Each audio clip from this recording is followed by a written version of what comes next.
Hello guys, welcome back to my YouTube channel. Today's menu is sisig na karne ng baboy. Ayan siya.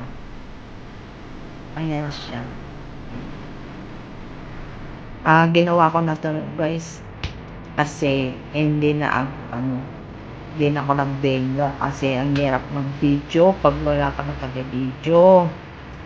Ang inilagay ko lang dito is yung roasted pork na hindi inihaw, roasted pork yung prito, tapos sibuyas,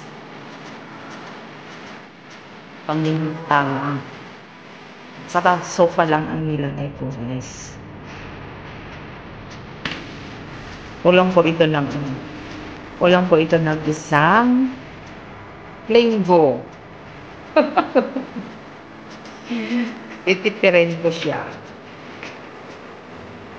So hanggang dyan na lang ang aking video guys.